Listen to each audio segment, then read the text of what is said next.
Shalom, shalom.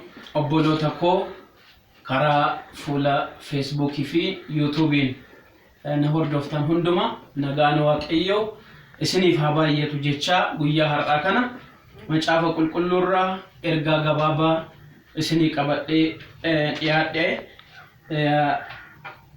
kutaa macaafa qulqulluu Maatiyos 6:33 maqaa gooftaa Yesuus nan dubbisa afaan Amaariffaatiin jira. ከሁሉ አስቀድማችሁ ግን የእግዚአብሔርን መንግስትና ጽድቁን እሹ እነዚህ ሁሉ ይጨመርላችኋል። ነምኒ ኩታ መጫፈ ቁልቁሉ አማ ዱብሴ ከሰቲ ዱራን ዱርሳቲ ሞቱማ ዋቂዮ ፊ ቀጀሉማ ሐዋ ኩን ኒደበለማ ከንጀዱ ይኑበን ኦል ሲግኔ ኩታ ዱመከና ለኮሰ ድግደምሸነራ ጋፈ ዱብይፍኖ ዋኛ ተሞፍ ዋን ዱገሞፍ ማሊፍ ይፈቱ ዋኛ ተሞፍ yote simbirroonni bakkeerra jiran kun hin facaasanii hin haamanii hin dhaan gootaraa hin galfatanii garummoo abbaan keessan isaan sooraa jedha macaafi qulqulluun waa'ee biqilootatii fi ogummaa Salomoonis wal bira qabsiisee hin dubbata. Kanaaf har'a mootummaa waaqayyoo yaannee jiraachuu akka dandeenyu itti qabamnee jiraachuu akka dandeenyu karaa qajeelaa fi qulqullaa'aa hordofnee jiraachuu akka dandeenyu kutaa macaafa qulqulluu kanarraa waan gabaabaa nan dubbadha.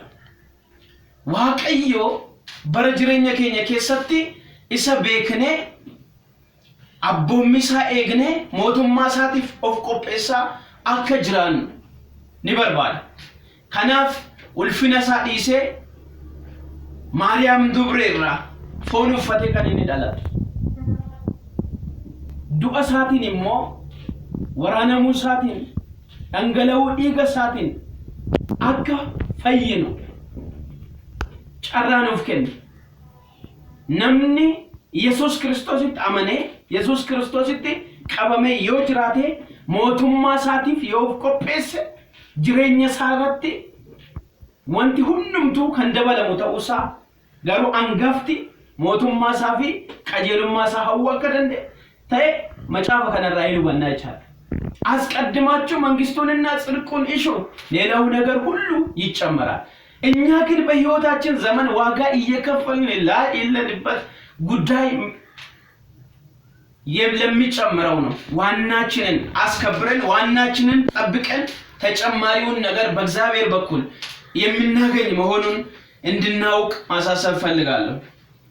ሰው መንግስቱንና ጽድቁን የሚሽ ከሆነ መጀመሪያ ሰላሙ ይጨምራል። ነጋንሳ ጉቱታ መጻፊ ቁልቁሉ ጋፈ ዱበቱ ዮሐንስ 4:27 ተከዘደ አኒ ነጋሽኒፋን ከና ነጋን አንስኒፍ ከኑ አከ ነጋቢ ይለፋ ከኑ ሚትየል እኔ ሰላምን ይሰጣቸዋል። የሚሰጣችሁ ሰላም ዓለም እንደሚሰጣችሁ ሰላም አይደለም። ዓለም ውስጥ ዝና አለ፣ ዓለም ውስጥ ገንዘብ አለ፣ ዓለም ውስጥ ስልጣን አለ። በገንዘብ በስልጣን በሌሎች የማይገኝ ሰላም በእግዚአብሔር ብቻ የሚገኝ መሆኑን ነው። ማሊፊ waaqayyo nagaanuuf kenna jenne duubatti raajii dura dubbatame duubatti deebine Isaayyaas 9:6 gaafa dubbifnu ሕፃን ተወልዶልናል ወንድ ልጅም ተሰጥቶናል ስሙም ድንቅ መካር ኃያል አምላክ የዘላለም አባት የሰላም አለቃ አንገፈ ነጋት ኢየሱስ ክርስቶስ ከናፍ ነምን ኢየሱስ ክርስቶስ ቀበቴ ኢየሱስ ክርስቶስን ቤኬ yoojiraate ነጋንሳ ጉቱudha. Kanaaf namni bara kana keessatti of gammachiisuudhaaf waan baay'ee iddoo bashannanaa garagaraa deema. waan garagaraa ilaala.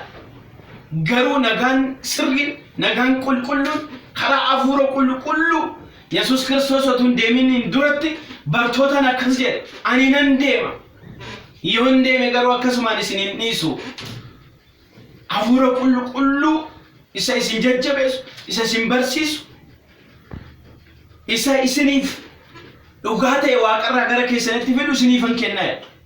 Kanaaf har'a maqaa gooftaa Yesuusiitiin mootummaa waaqayyoof qajeelummaa yaaduudhaan nagaan hojii keessanii, nagaan gaa'ela keessanii, nagaan fayyaa keessanii, nagaan biyya keessanii, nagaan maatii keessanii irra hafaa akka ta'u,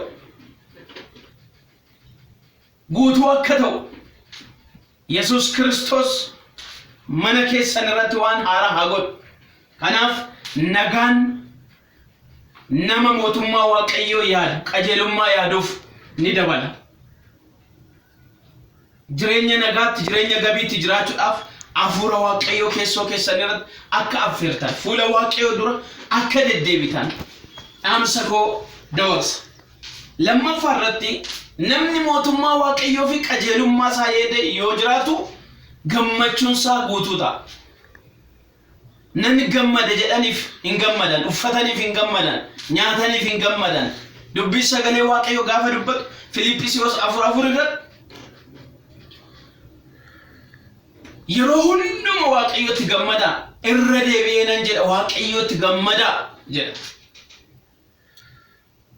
Wanti bara kan namatti cimu gaaffii gurguddaan odoo jiru akkamitti namni gammaduu danda'a? Akkuma jalqaba jedhe nagaanis gammachuunis firii hafuura qulqulluuti.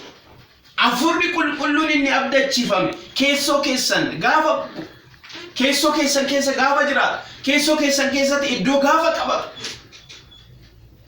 wanta humna keessan gararraa ol ta'e hundumaatti otoon qabamin nagaa guutuuf gammachuu guutuudhaan akka jiraataniif humna isiniif kenna, isin gargaara. Kanaaf jireenyi keessan jireenya gammachuu akka ta'uuf waaqayyo isin